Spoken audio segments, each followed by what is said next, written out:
You are listening to Meet the Thriller Author, the podcast where I interview writers of mysteries, thrillers, and suspense books. I am your host, Alan Peterson, and this is episode number 189.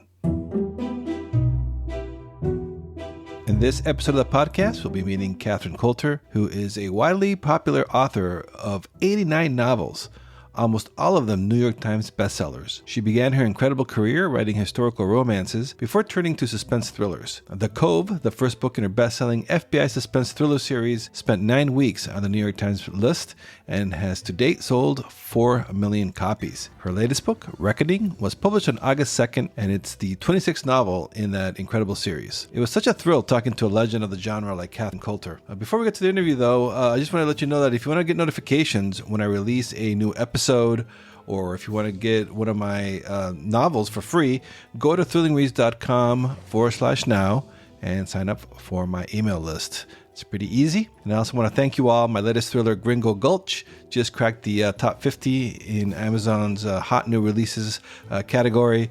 I've had this story in my head for more than 10 years. Always wanting to write a gritty crime thriller set in my home country of Costa Rica. So it's a great feeling to see the book doing well. So I want to thank you. The second book in that series is now out for pre-order. You can check them all out at thrillingreads.com/823. All right, here is my interview with Catherine Coulter. Hey, everybody. This is Alan with Meet the Thriller Author. And on the podcast today, I have Catherine Coulter, who is a #1 New York Times bestselling author of 89 novels, including her FBI suspense thriller series. Her latest book, Reckoning, was published on August 2nd. It's the 26th books in that series, bringing back Savage and Sherlock, who are enlisted to help women with traumatic pasts who are in mortal danger. We'll get all to that in here in a moment. But first, welcome to the podcast, Catherine. Well, thank you, Alan. Great to be here. Yeah, I'm so excited to talk to you. 89 novels. That's so amazing. So how did you get started in this business and writing that first novel? I don't like to think about 89 either. It just makes me start quaking. That's a lot of words. That's a whole oodle number of words, and I just don't like to think about it. Well, I'm an elder, and I started, my first book came out at the end of 1978, and this was when New York publishing was the center of the universe, literally, in the world, and nobody knew nothing. This was before the beginning of any of the writer organizations. So again, it was just a matter of ignorance. And what happened is I was a speechwriter on Wall Street, and my husband was in medical school up at Presbyterian Medical School. And I'd seem like 30 minutes a night over spaghetti, which was what I really cooked well. And I was reading probably 10 to 15 books a week. And I'll never forget one night, and I don't remember the book, but I threw the book across the room and said, I can do better. And went in and told my husband, and he said, well, yeah, let's go for it. And he managed to trade out time and took the next weekend off. And he and I plotted the first book. And actually, that was the first and last book that he and I plotted together. I started writing. And when it was done, I remember on the A train, which is the express train from like 14th down to Wall Street, I had met a guy. I don't remember what he did at William Morrow, but he was up there. And so I said, well, I've written a book, and I'm sure he wanted to pat me on the head because, as I have learned over the years, everybody either wants to write a book or can write a book or is writing a book. But what he gave me was the name of a freelance editor, and she was also a model. And I couldn't believe what she looked like. Let's not go there. I'll just get depressed. But she read it and she said, let's go for it. Now, what she had that, of course, I had no idea about was this was a Regency romance.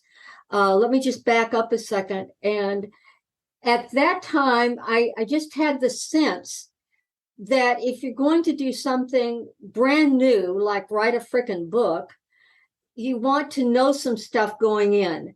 And my master's degree is in early European 19th century with an emphasis on England. And I had been raised reading Georgia Hare, who started the Regency genre. So I knew the Regency period backwards and forwards. I knew all the politics going on at the time.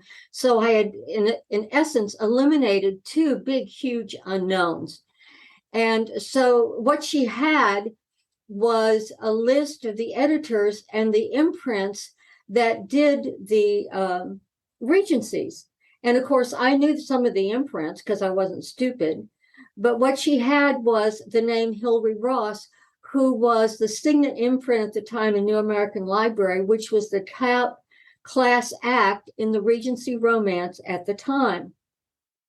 So, Alan, you know now that you can take query letter writing 101 for heaven's sakes. But there was no such animal then. So I'll never forget, I wrote this dumb butt letter, something like, Dear Miss Ross, I wrote this book.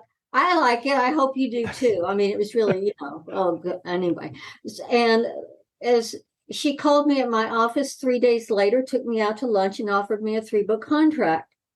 You know, everybody would be excited to hear that until you kind of delve into it. And there are a couple of reasons why publishers would do that. One, which I love to think was indeed the case, but probably wasn't, was that the editor absolutely loves the book. But the second most overwhelming reason is that over 60% of authors under contract to a publishing house are late. Can you believe that? That's crazy. They are late. And so when a book doesn't come in that's been scheduled, they don't know, you know, they're harried and they've got to find somebody to fill those slots. So that was probably why she picked me or published me at that time. So that's how it all started. The book came out in December of 1978. And I'll tell you, it's, you know, in life, we have some specific memories that you'll die remembering. They're just like a picture clicks and you got that forever. Well, I'll never forget, we lived in a big high rise in Central Park South, right across from Lincoln Center. And a great big, what do you call it? Kind of like a hotel entrance. And all the mail and so forth packages were at the back front desk, like in a hotel. And I walked up there and I knew everybody. And so there were some smiles and everybody knew about the book. And they said, Catherine, you have a package. And I stood there and I opened that up. And there was the Autumn Countess, my very, very first paperback book. And it had my name on it. You know, and it had this picture and it was just, and I just stared at it. And I'll never forget, I walked to the elevator and we lived on the 36th floor and I had my briefcase between my legs and I was still holding the book in my hands, just about ready to faint. And this guy behind me said over my shoulder, Hey, Catherine, your book. Wow, that is fantastic. And look at that. I love the cover. This is great, wonderful. And then we parted ways and I got off at the 36th floor. And this was Frank Gifford. Oh, yeah. And I'll never forget. I don't care if he screwed around on his wife. What was her name? Is it Kathy Lee Gifford? Yeah. I don't care if he screwed around on her. He was so generous to say that. Yeah. No, and I've never forgotten it as long as I will live. And so that was the very first book. And it was so exciting. And of course, I still knew absolutely nothing. And when we finished the first three, it was interesting because the editor, Hilary Ross, normally what houses still do, if they don't like your name, they will give you another name or ask you to pick another name, and then they own it. And that can lead to all sorts of dire consequences for you as a writer. But instead, you know, my husband's name is Pogani, which is Hungarian. And she said, well, that's really not going to work on a Regency. And then instead of suggesting a new name, she said, what's your maiden name? And I said, it's Coulter, Catherine Coulter. And it's so pretty, people think it's fake, but it's not. And it's also my legal name. So there was never an issue. And so she said, well, you know what? You really need to get yourself an agent. And because I was such an ignoramus at the time, I accepted the agent who was one of her best friends. And yes, I could have negotiated a finer contract myself. But then what happened was this would be in 1980, 81, I guess. I contacted Peter Heggie, who was the secretary of the Authors Guild at that time in New York. And the only reason I knew of him was because he's Hungarian. And so I called him up and I said, I want an agent and I want a woman. So he gave me 3 names. He gave me 2 women and 1 man. And today I don't even remember who the women were, but I went to see the guy and he was at William Morris and his name was Robert Gottlieb. And he was 6 months out of the mail room. And at William Morris, this was MALE room, and they still are kind of like that, but they're not quite so bad as they were back in the dark ages. He was in kind of this broom closet with no window and all this kind of stuff. But I asked him, I'll never forget, I said, what do you want to do? What are your goals? And he said, I want to be on the board of directors of William Morrow by the time I'm 45. I'll never forget that. Wow. So then he negotiated, changed then to long historical romances or bodice rippers, which they really were. They were hysterically fun. You have the virgin who meets Mr. Truelove and loses her virginity to him by page 19. They get separated. She has all these adventures all over the world. And then at the end, the last 19 pages, they get back together and then live happily ever after. But they were such fun to do. And I'll never forget, he made my editor, he brought her to tears because he demanded like $10,000 a book. Oh, wow. I know, it was just hysterical. It was just hysterical. I'll never forget that.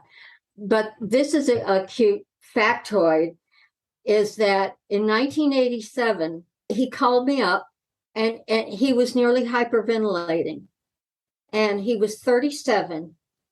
And he said, I'm now on the board of directors. Wow. So you're like almost about 10 years shorter. You got it. And he is probably one of the top agents in the world. And we have been together since 1981, longer than any of his marriages. And, I give the greatest presents. I really do. So he married Olga in 2001, actually just before he split off from William Morris because he got out sharked by Michael Ovitz. But this was a great move for him, and he opened Trident Media Group. He's just having a blast. And as I say, we've been together all this time and so many adventures. And I have to admit that I have published in the golden age of publishing. And then when, of course, ebooks, when Amazon came in, and of course, their goal was to destroy publishing in New York, and they've done a pretty decent job. There are only 4 houses left now. And when Simon & Schuster is sold, that will make 3 big houses. That there's the antitrust. They keep merging with each other, and yeah. And I hope that they don't let them take over. I really hope so, because we need to keep the houses as many. Well, we have 4, but Simon & Schuster was kind of tanking, and Robert got me out of there just in time. So, I mean, he is on top of everything. He knows everyone. He loves the art of the deal. He was kind of like former President Trump. He loved the deal and very, very good at it. So that's kind of, the publishing industry has changed tremendously with ebooks. I had asked my editor at William Morrow about what would you say ebooks to hardcovers, and she said our most recent stats, yours, are 3.5 ebooks sold to 1 hardcover.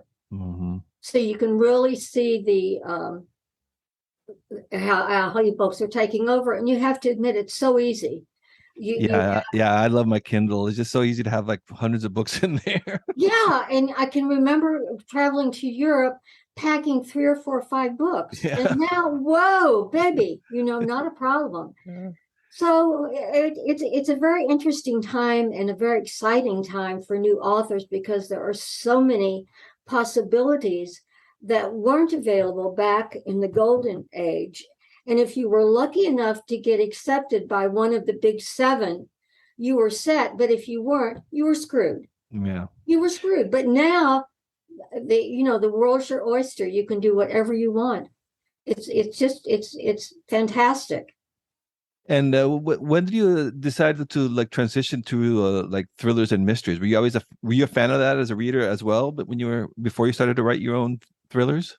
Yeah, that's a really good question, Alan. I guess the trademark of all of my books is tons of dialogue, humor, and Mhm. mysteries. In most of the long historical romances, there's a mystery because my brain works that way. And the dialogue and humor hopefully follow through in all of them. But I'll never forget. Well, the idea came to me, and I wrote the first. It was a romantic suspense, and it was the first hardcover, and it was in 1989.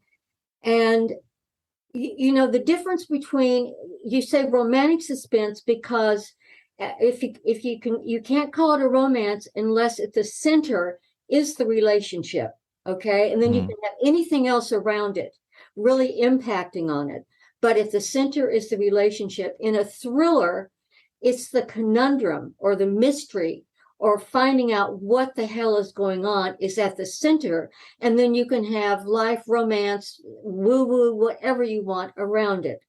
So I wrote like 3 or 4 romantic suspense novels. And then what happened, Putnam offered me, then I made the New York Times in 1987, I guess. And then Phyllis Brand, who ran Putnam, was probably one of the smartest publishers in the world. Certainly the most renowned woman publisher in the world. And she offered me this absolutely wonderful contract to come over and write historical romances. And so I did. And I wrote 3 trilogies in 3 years. And I was absolutely burned to my heels. And it was 1995. And again, like the camera clicking, you never forget certain things. My sister, who'd never done this before or since, walked up to me and she said, "Have you ever heard of a little town on the coast of Oregon called the Cove? They make the world's greatest ice cream and bad stuff happens." And I went on point. And so I told my publisher, I said, "Well, I want to write this, and it's not a romance." I said, "Well, kind of, on the periphery it is." And so I understand where they were coming for, because if it ain't broke, why fix it? And Mhm. they were doing very, very well with the historicals. But I had enough leverage to dig in my heels and wrote The Cove. And then when they got it, they wanted to bring it out in hardcover. And I said, "No, no, no, no, no, no, no, no. It's okay to fail, but you do not want to fail in hardcover, not if you have a name, a track record." And so they brought it out in paper, and it did extraordinarily well, very, very well. And then I got a call and they said, "Okay, when's the next one?" And I said, "What?" Because it was a standalone. And then they said, "Well, yeah, we want an FBI series. It's fantastic." And so I just was betwixt and between. And then, I kid you not, and other authors know this, they will attest to the fact I'm not insane, but there was a voice in the back of my head that said, "How about me, Catherine?" And it was Dylan Savage, who appeared in the last third of The Cove, and he was the other FBI special agent's partner. And so book 2 was basically Sherlock's book. This was when they met. And there is some romance in it, but the wedding and all that stuff, because it's not a romance, it's off scene. Mm-hmm. Just like the birth of their kid is off scene. And J.T. Ellison, who co-wrote the Brit series with me, I remember her telling me, she says, well, a series isn't really a series until book 4. And I was like, oh, don't be silly, blah, blah, blah. She was totally right. Totally right. I hit book 4, The Edge, and all of a sudden everything clicked. And it was indeed a series. Wow, so this is supposed to be so it started out as a standalone. Now you got It was a 26 novels total in that series. standalone. Yeah. And then Dylan Savage came in, and Sherlock again, the second book was basically her book. Mm-hmm. And that's where they meet and so forth. And then it went from there. And then it evolved into 2 plots that ran parallel to each other. Sometimes they crossed into one, sometimes they remained totally separate. But it just evolved over time, and I hope that I'm smart enough to know when to stop the series so that the characters do not become caricatures, Mm-hmm. like I'm sure you've seen in series, and I certainly have. And you don't want to fall into that, because you should have stopped. So we'll see. Then the next book I'm writing is the 27th, I guess, and it's pretty exciting so far. And I was kind of curious too, because does it get easier to write a series like this with time, or does it become more difficult to find inspiration and new stories to tell? And how's that process evolved for you over the years? Interesting question.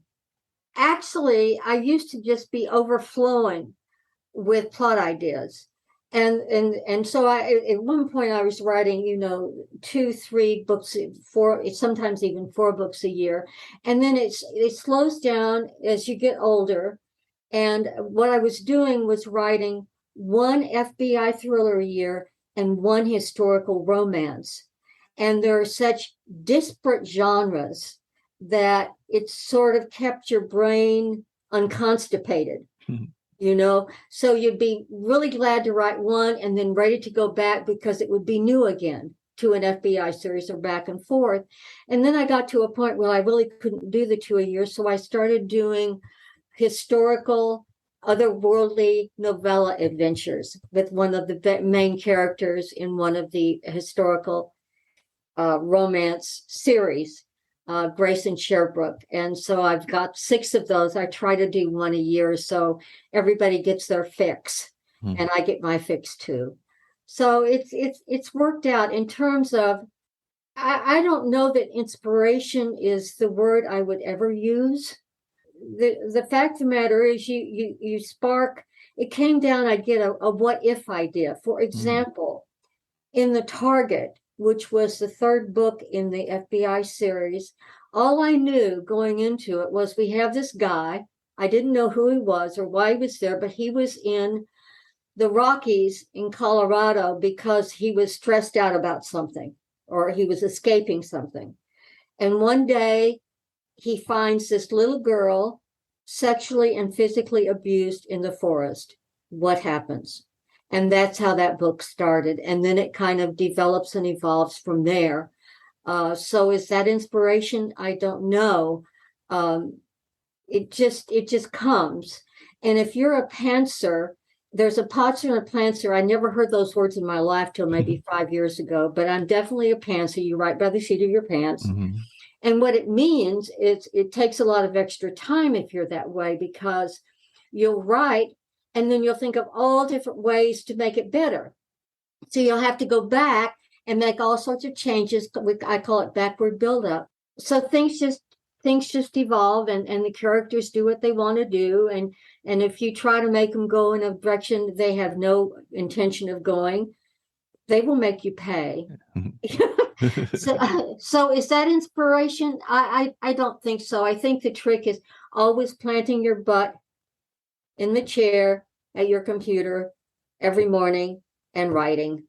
And, I say in writing classes, I've never met a blank page I could edit. Mm-hmm. And it doesn't matter if you write crap. It does not matter, because then your writing brain goes to work on it. So that's kind of, that's really my process. this book that I just started, I had fans ask me about Autumn Backman, who appeared maybe 8 books ago, and she's mentioned, but she hasn't been on stage in 8 or 9 books, and she's psychic. And it was a very exciting book. Some people love the woo-woo psychic stuff. Some people don't. So maybe every 4 or 5 books I will have it, because Savage is psychic. And then there was another character in Nemesis. Her name is Lady Elizabeth Palmer in England. And this is the book where Sherlock kicks big butt. We're talking a terrorist. We're talking the attempted bombing of St. Paul's Cathedral. And there was a character in there, and her name again was Elizabeth Palmer. And I found her fascinating, and I wanted to see what happened to her. So she and Autumn come back in this book, and they're 2 separate plots, and they will probably come together a little bit. We'll see. Right now, there's absolutely no inspiration. There's just seeing where they're going to take me and where the plot takes me. And the plot's always like an onion. You keep thinking onion, peel one layer, there's another, peel that layer. You have to always in the back of your head is complexify. And do you write every day, or do you have like? Oh, yeah. Monday through Friday. And if there's no deadline or nothing cooking, then the weekends are always just fun. And do you use Word or some other way of writing these? Yeah, I use Word. In fact, I bought my first computer in 1981. It was a Vector. It had a 5-inch floppy disk. And yeah, the green screens, right? And it cost $10,000. Oh, wow. And it took me a week to learn how to use it, but they're magic. It was magic. What it did was, if you were typing on a typewriter and you made a mistake, you'd have to retype the freaking page. And even with the Vector way back in the dark ages, you just delete, and things were wonderful. So, there are a lot more bells and whistles now, but I have no more liking than I did for that Vector way back in the ARC days. Yeah, I remember the first computer I got too. It had the manuals. It came with like 10 books, like a car. Oh boy, I would say, well, I had somebody with me training me for 3 days. It was that intensive, because nobody really knew all that much, and everybody was trying to learn together. So it was very exciting. In terms of writing, I'm an early morning person, which disgusts a lot of people. But I tend to stop writing about 10:30. I write from like 7:30 to 10:30, and do Facebook every day. I always post every day on Facebook. And anybody who wants to see what's going on in my life, or I have quite a group of people. It's probably about 60 or 70 people, and what it's become is these people know each other, and I'm kind of like the center of the wheel in the community center, and they'll respond to me, and then they know each other. And I'll never forget, I wrote in a post, I said, "Where's Michelle? I haven't heard from her in 3 days." And I had 10 people comment, say, her mother's ill, but I'll tell her to get to you. And she emailed me. Oh, wow. To tell me. So it's so interesting. Social media is a mess, needless to say, when if you play politics or do any crap like that.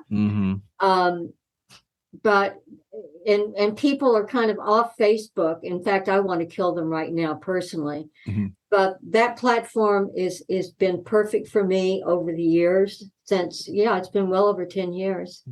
And it's always a lot of fun. So if anybody wants to join up, just come to me on Facebook. Yeah, absolutely. And I was just curious. So now, so could you tell us a little bit now about the latest novel, about The Reckoning? How did that come to you? And tell us, what's it about? Well, that was interesting, because all I really knew was I had a character who was young, a woman, a girl, and her parents are murdered. And she is almost murdered, but she manages to escape. And I have a person that who's a friend in Queensland, Australia, And so then I sent my character to Australia, which was wonderful. I had such fun with that and made sure I got everything right because we're not Aussies. And so then where she led was amazing, was amazing. I had no idea what was going to happen with her, but it was really amazing. And then Emma Hunt was in the third book, and she was a little girl that our judge found and physically and sexually abused. Then the Hunt family reappears in Backfire, which was about 6-7 books ago, and Emma is a piano prodigy. So everybody said, more Emma, more Emma. So I brought her back, and the Hunt family, and everybody loves the Hunt family. And she's going to be playing at Kennedy Center because she's very famous now, and she's 12 years old. And so that plot really turns itself on its ear. When I got to this one point, it just totally flipped on itself. And so they were, I guess that's, things are going on in your medulla oblongata back there. But I was really surprised at what happened, and it worked perfectly. Again, you keep peeling off the onion, changing directions, keeping the reader guessing. That's kind of the point. And one thing in all of the books, every single one of them, I can always promise there's going to be justice at the end. And I'm never really all that gnarly or gritty or bloody or that kind of thing. Very rarely, very, very rarely. And none of the main characters are ever going to die, and certainly no pets. Yeah. I've heard that the pets, like the worst thing you can do. Oh, a friend of mine asked me to read her book, and it was set back in it was a Western set back in about 1860, and there was this battle, and the dog got killed. And I said, "You kill this dog, I will never speak to you again." Yeah. So she ended up having the dog die of old age. And so I was kind of curious too, because since you're like write these as you're a pantser, like you said before, from when you're staring at the blank page till you're done, like how long does that process take for you usually? The words just come. Ellen, everybody has a gift, and it's what you do with it that either gives you a chance to succeed or it becomes a hobby. My gift is the words just seem to come. Things just come. And as I said, it can be total crap. It does not matter, because then I will work on it in my brain. Sometimes when characters are talking, I type about 95 words a minute. I'm very, very fast. Oh, wow. Yeah. But sometimes when they're talking so fast, I can't keep up with them. So now that doesn't happen all that often, but it does happen. So if it's a blank page, for any length of time, it would mean to me that you're going in, or you're trying to go in the wrong direction. And so it's a course correction. It's not writer's block. It's just a bad plot idea, or you need a course correction. That's really all. So I as I say, I write very quickly. Sometimes I'll write 10 pages a day in 3 hours, 2.5 hours, sometimes 5, sometimes 3, sometimes it's all editing. If I'm going back to make a lot of changes, I would counsel people, don't be tied into, oh my God, I've got to write 5,000 words or I'm a failure. This is so silly. And don't count your freaking words. Just write and have fun. That's all. And you mentioned before about writing the Brit in the FBI with J.T. Ellison. How is that co-authoring for you? Is it different? I closed down the series about 3 years ago, I guess, because I felt it had come to its natural end. And as I tell readers who ask for more, it was getting really, really hard to come up with new and unique names to try to kill off the two main characters. JT has a very fertile imagination, though. So anyway, I had canceled it, and then I think we're going to start it up again. Oh wow, that's good. Yeah, in fact, I just spoke to my agent yesterday, and he was very, very pleased about it. And I spoke to JT, and and she already has a plot idea. Oh, So wow. this is the wonderful thing. And the way we work it is usually people writing together is a nightmare and doesn't work. I'd never done it before, and she hadn't either. And we are best friends. We usually email every day, with or without writing. When we're writing together, it would be 3 and 4 times a day, because talking about this and that and the other. But you know, since I'm the author, the main author, I drive the bus. You have to have somebody drive the bus, and it has to be well understood. In other words, if I don't like something and she were to like it, my voice is the one that goes. It's the one that takes makes the decision. Because again, if you don't have somebody driving the bus, you've got chaos. So we're going to have a lot of fun if it works out, and I hope it does. It'll be a blast, and it'll be the 7th book. And as soon as we decide on it, I will announce it on Facebook, and people will probably go, yeah. So Yeah. we'll see. Yeah, that's exciting. Yeah. And I was kind of curious too, because your books are so realistic with the FBI stuff on there, like the investigating techniques and the lingo. Do you when you do your research, do you have like a contact side of the FBI at this point? I'm just kind of curious about that process. Oh, good question. Yes. And Angela Bell was my contact, and I can't believe it, her gall. She had to retire. But she assigned me somebody new. But for example, in what book was it? I don't remember the name of the book. Enigma. I had a newborn kidnapped out of the nursery in the hospital, and I had no idea how this would work, because I knew that they have a special unit in the FBI that deals only with that. So I called him up. She set me up with it's called the card unit, and I can't remember what that means. But I spoke to the supervisor for an hour, and he told me exactly what they did and exactly what went on in the nursery. So if there were any mistakes, it was on me, not them. So anything I need, and she knows people at the CIA, although they really don't get along that well with the CIA. But if you can, you always go to the horse's mouth, particularly when it's something so utterly different, like kidnapping out of a hospital nursery. What the hell do you do? And so everything, you know, oh yeah, I could not live without these people. I'll never forget back, it was 6 months before 9/11, because if it had happened after that, you couldn't get a cockroach anywhere near Quantico or the Hoover Building. You know, everything was closed down. They asked me to come in to the Hoover Building, and so it was kind of a VIP tour. Let me just back up. They have a unit at the Hoover Building, and this unit knows everything that's written about the FBI in the known universe.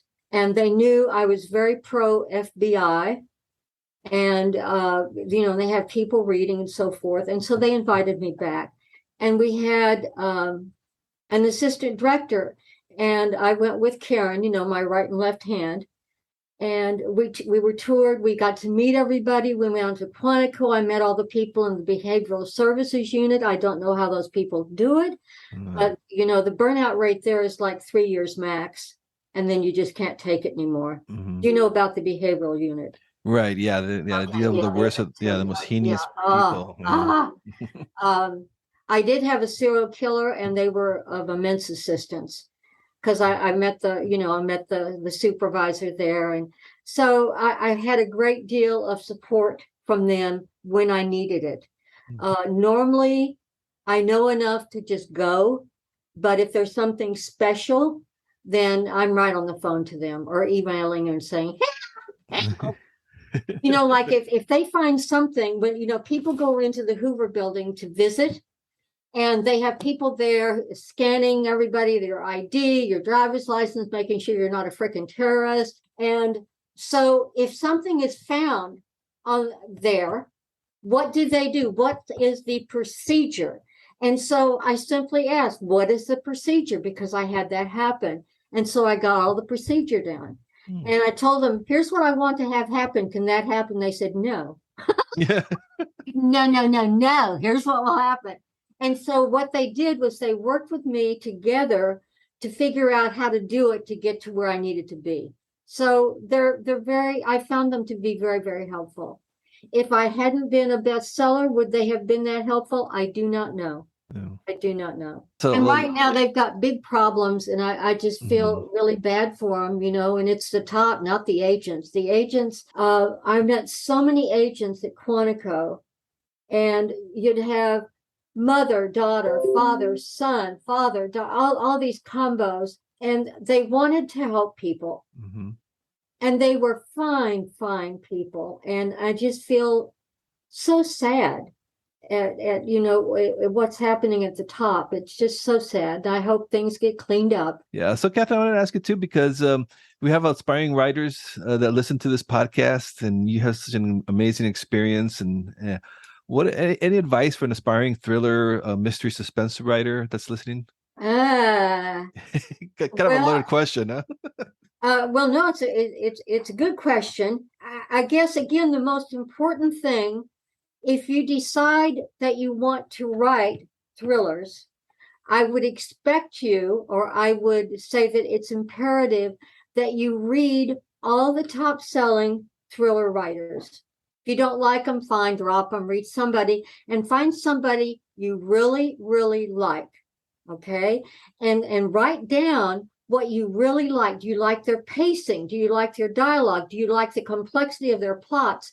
Write this stuff down, what you really like about that particular writer, one or two of them, and then copy it. If they're pacing, you want to try to copy how they pace. In other words, do they write like normally? For a while, I wrote very short chapters with a cliffhanger. I've changed that up. I change it around depending on the book. And you find out what works for you. But even after you've made all this list, the important thing, it doesn't matter what your genre is to sit that butt in a chair in front of your computer and do it. Don't procrastinate. Don't put it off. Otherwise, you don't even have a chance to fail, much less a chance to succeed. One other thing, it is critical that you know English grammar perfectly. You need to know it perfectly so when you break the rules, you know what you're doing. I have a lot of sentences that aren't sentences, but they're, and I'm sure you've read this too, but you have to know where you can do it and how to do it. So I would suggest that everybody memorize Strunk & White's Elements of Style. That's the best book ever written. It's short. The original book was written in 1912, and they've made new editions on it. Forget the editions. Read the 1912 because it still fits. It still fits.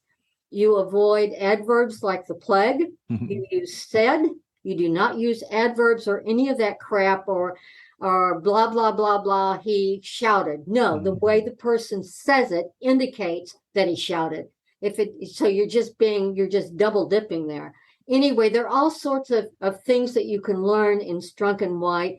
And also when you're reading, when you find like one or two favorite thriller writers or romance writers or science fiction writers, whatever it is, see how they do dialogue.